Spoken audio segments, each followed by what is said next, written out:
Okay, that's a excuse me.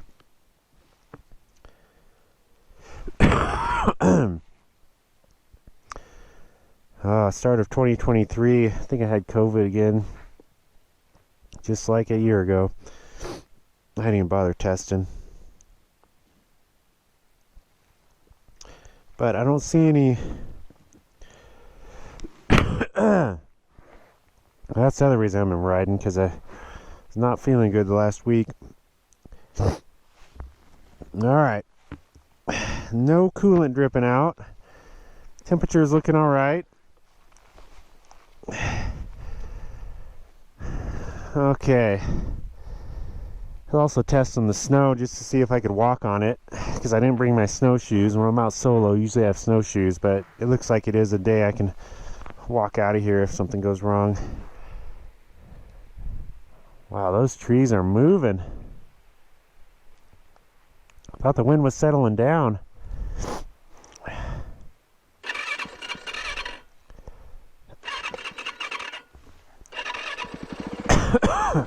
Whoa. Uh-oh, is my ski balling up?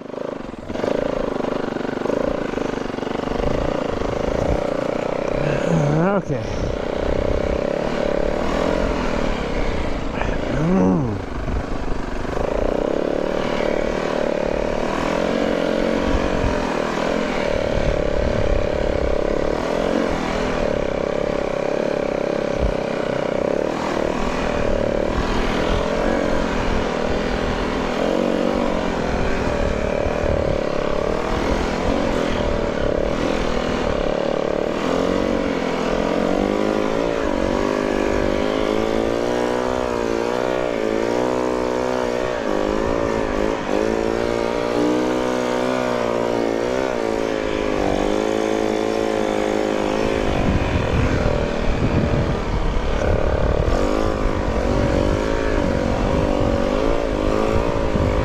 Some good riding.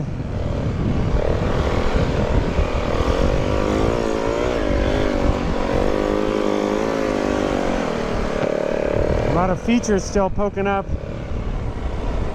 You can have some fun hopping off of them.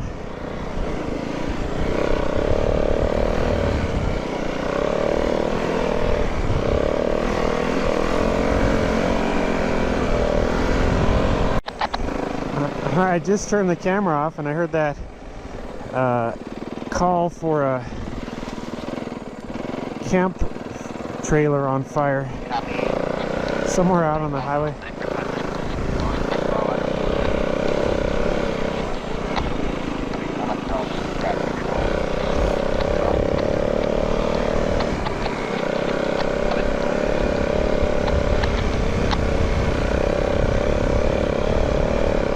I'm following a snowbike. I think I heard him earlier.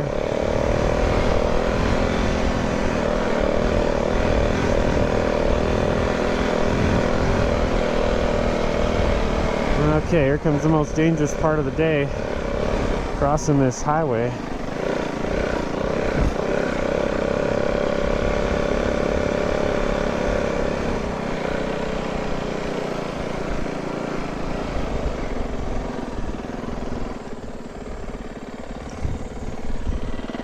Okay, look twice.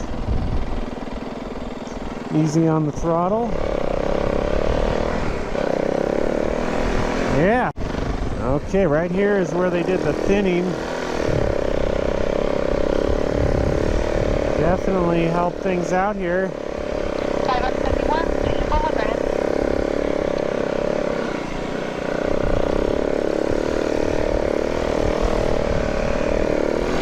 Came through here, I don't know, like 4 months ago or something, and I was riding my bike and they were chucking chips all over the place. Yeah, they really did a good job in here.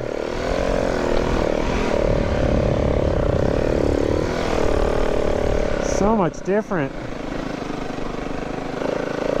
Nice spacing. Nice camera racks there.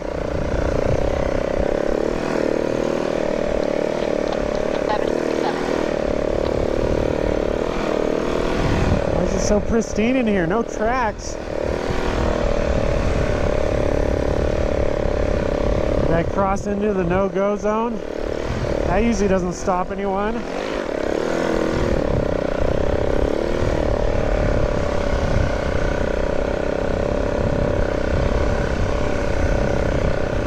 Huh.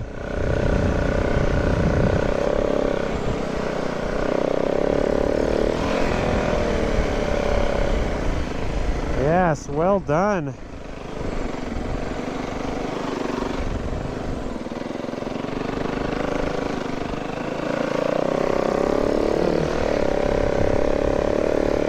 Okay, well, let me explain some things here while I'm out here testing.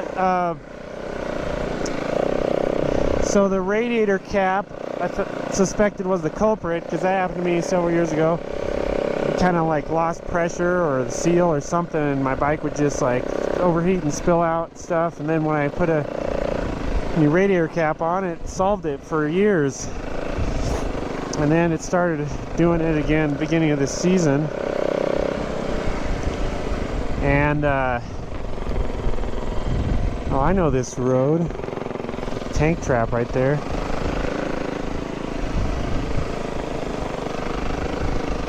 Yeah, I've come in here and mountain biked quite a bit. There's a shortcut back there. So so these, I'm not one to usually like fret about engine temps. That's all snowbikers talk about. It's just like engine temp, and it's like I just don't want to dwell on it for ages while I'm riding. So I've never gone with a temperature gauge that has it sitting right up here so I can look at it all day and be worried. But of course I'm a amateur motorcycle guy, so maybe I don't know what maybe I need to be watching that. But anyway, I've got hundreds of hours snow biking and really not much of any issues. Oh, that's why it says non-motorized. That's why there's no tracks up there. Oops.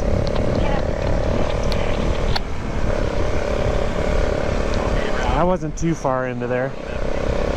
But anyway, I do run a Tusk radiator cap to just kind of keep an eye on things, but I don't look at it too often. But it is important to know. And that's what failed me, was that Tusk radiator cap. And I'm like, well, no big deal. Check out this. Yeah, they thinned in here too. It's the road right there. So I've got some thoughts on this Tusk radiator cap.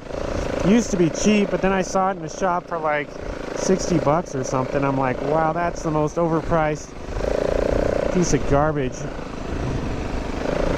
Well, I should say it's treated me well, because it gives me some indication, but it's inexpensive enough. If something goes wrong, just replace it, I guess. But it is a higher pressure cap, which is nice, because I think these YZs have problems with that overheating, because I think the impeller is pretty weak. But hopefully that new YZ, they redesigned that, and that might be a reason for me to get a new bike. Because usually that's the problem I've had, is just with some overheating.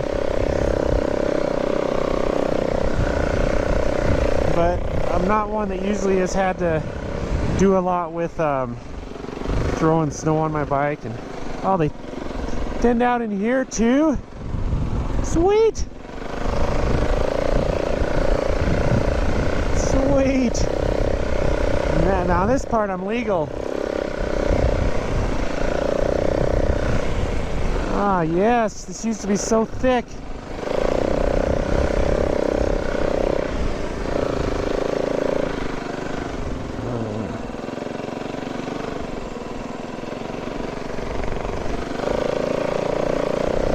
Looks like some people have been Cruising down my secret side road. Really nothing's a secret up here. Yeah, there's the, ooh, that gate is pretty touchy there. Oh, anyway, where was I? So the Tusk cap, I love it and I hate it. So what I did is I just popped a new one on there. The price hasn't gone up really too much if you look online, and this one here wasn't even labeled Tusk. It was like a, you know, whatever, a Chinese knockoff, but I'm sure the same cap. It looks all the same. Popped this one on, and I think I bought it for 12 bucks.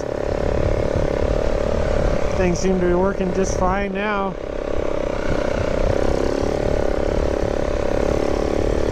That's why I'm out here, test this out. Also get my riding legs under me again. Got a big one tomorrow. Yeah, look at, there's yellow needles on top of the snow here. We're already after January. Was it like January 5 or something? And the tamaracks are still throwing needles off from that windstorm yesterday.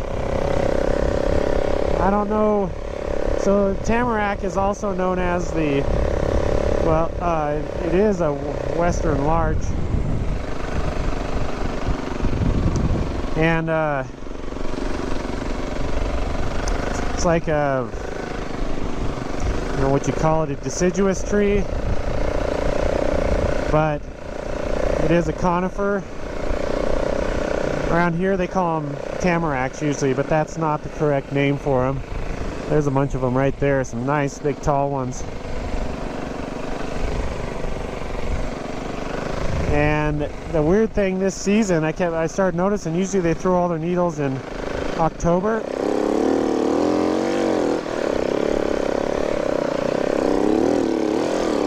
And this year,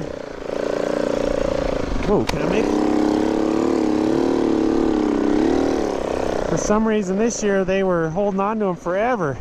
And I was looking around Christmas and they still had needles on. I'm like, what happened? They forget to shed.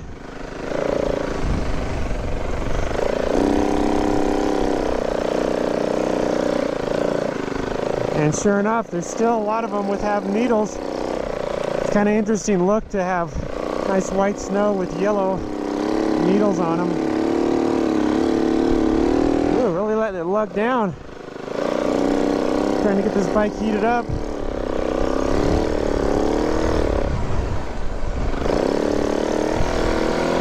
Wow, that zone has really improved down there. Between the logging and the thinning.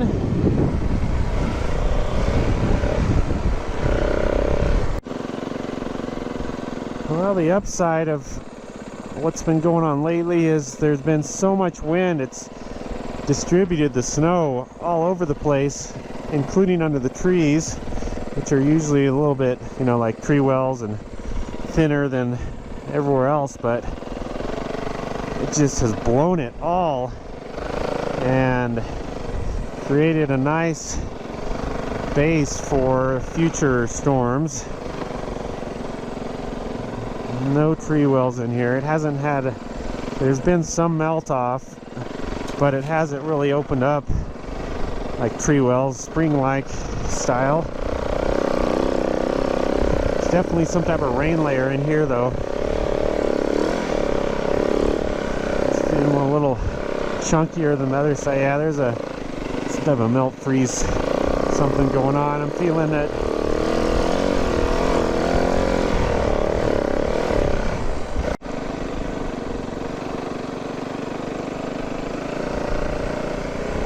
I'm surprised how little tracks there are out here after the holiday season.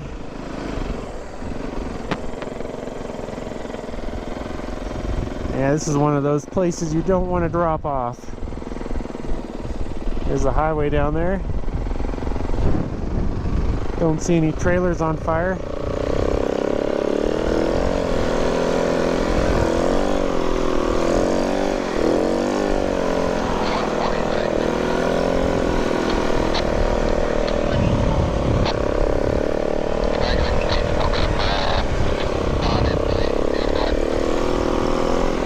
another crash out there. They just opened it up.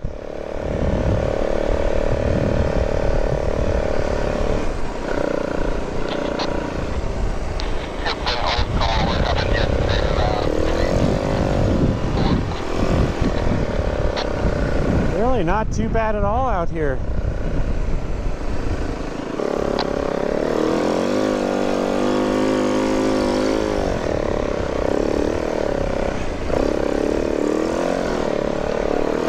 Yeah, snow's much better over here.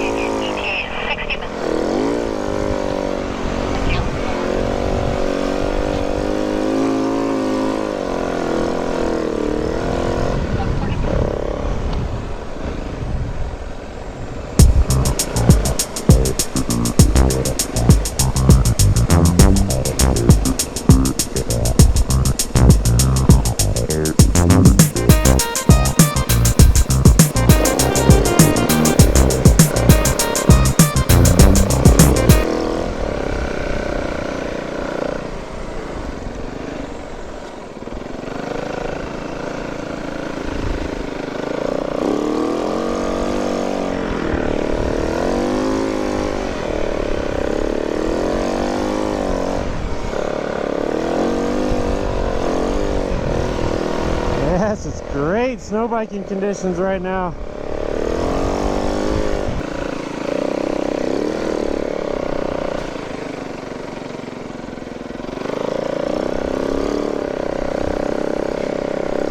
Well, I've been snowbiking enough. I guess I can start doing how-to videos. Usually when you're cruising through the trees, all you need to do is, right when I say it,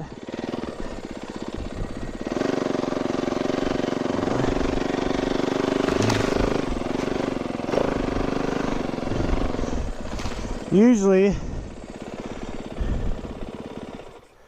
all you have to do is see a little bit of daylight and just go for it, because it usually works out. But occasionally like that, I kind of got treed out in that spot, and I didn't want to blast through some trees and end up in a tree well somewhere. But smelling a little plasticky, but I think it's my shrouds there. It's a bit warm of a day to be running those, but I'm gonna keep them on.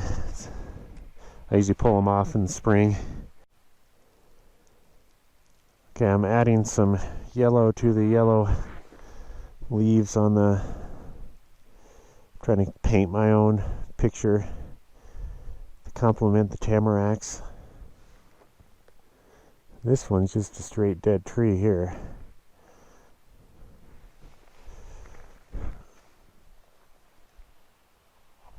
So one thing I quit doing is carrying a fuel can on the back. I found out that with a Yeti and this bike, and the way I have it mapped, I think just running lean, and that oversized fuel tank, which I think is 2.6 gallons or something, basically that tank can go as long as a snowmobile. So if I'm out with snowmobile friends, will last the same amount of time. And I kept returning with fuel always in the back, so I'm carrying around fuel all the time and never putting it in there. But I do carry an extra, that's 1.5 liters, and I think I calculated that will get me 5 miles. And so if I'm going longer, I'll carry 2 of those, because I figure most warming shelters are about 10 miles or so from the trailhead. So I could always, as long as I get back to the warming shelter, I'll have enough. I could make it home if I run out somewhere. But it depends on the day, of course. But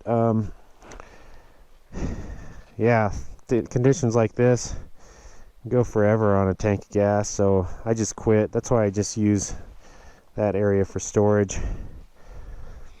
And if I need another, like one of these, I can just throw it in that. So I could have potentially like 15 miles worth of extra gas right there.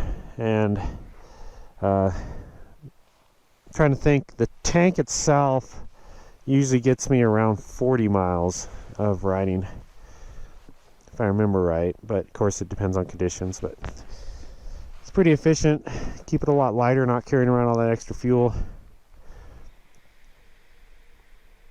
Sun's out. GoPro, stop recording. Okay, when I'm in a spot like this that doesn't have any clear exits, 5R70. tell you how I deal with this. Like, Trailer that's on fire, 203B, milepost 1.5. Just got on scene. There's looks like 3 fire vehicles blocking both lanes. So we'll get out and see what they got going on. 5R70. all right, there's your update on the trailer on fire. Copy. 1152. So, in a situation like this, I don't like to be going straight downhill to go through something, because that's when you can end up nosediving into a tree well. You have less control. It's always better to get going sideways. You have a lot more control over the situation. Because like there, I can't see the exit on the other side. As long as you can see an exit, you can power through, hit the exit. But if you don't have an exit, I don't just like going into something blind and fly through some trees. That's where you start creating problems. So here, it looks like some decent amount of daylight through there. I could probably weasel through those trees, but I like going over here, that idea. If I can make a quick turn, I see more daylight that way. The other option's this way, but I don't know if I can bust through those little twiggy trees over there. So I like to usually get as quick as possible into some more of a side hilling arrangement, because you have more control. And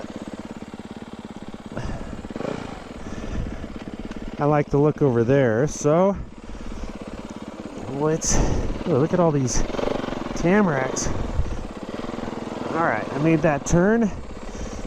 So now I'm a lot more controlled and balanced. I can go up or down depending on what nature gives me. Oh, and I see my snowbike track there. So it looks like I chose a viable exit. Copy. So like here, yeah, I've seen daylight that way, so I know I can keep going.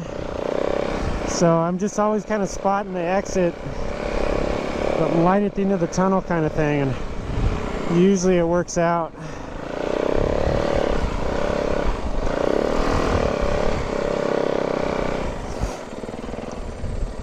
Another thing too is you always want to be looking at least 2 moves ahead.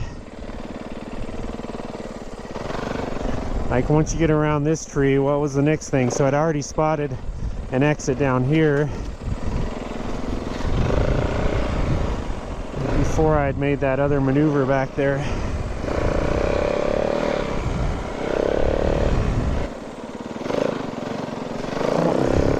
One problem in these areas, they've thinned out.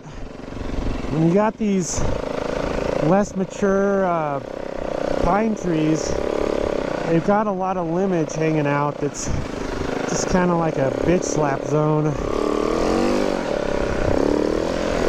So sometimes these opened up areas, like look at all that. You need a bunch of snowbikers to come through and bust that off with their heads. So even though it's thinned in here, the trees need to grow up higher and get rid of those bottom limbs.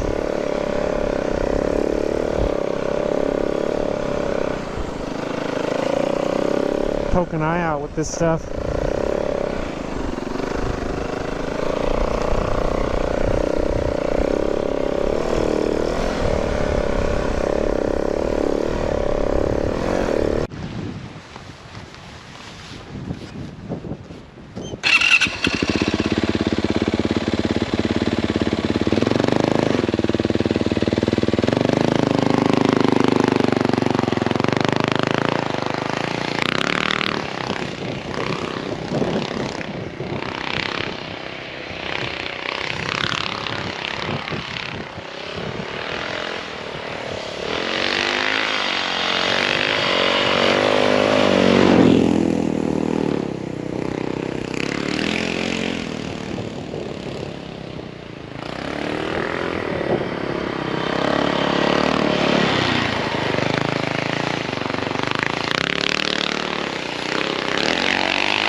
Kind of liking their new entrance into the trails here.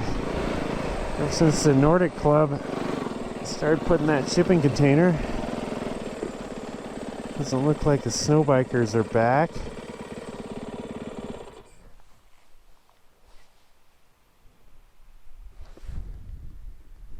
I hear them.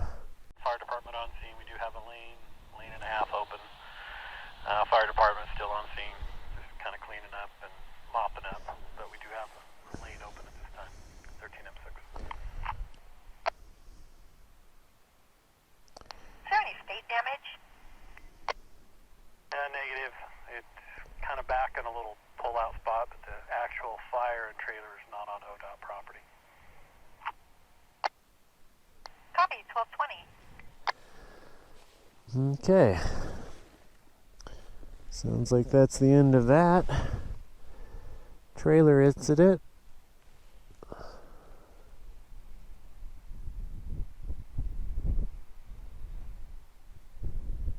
Well, they weren't kidding. There is a security camera right up there. Huh. Here he comes.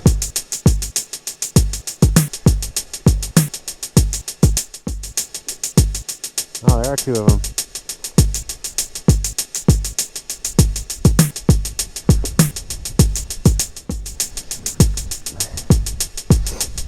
I wonder if they're done for the day. Go say hi.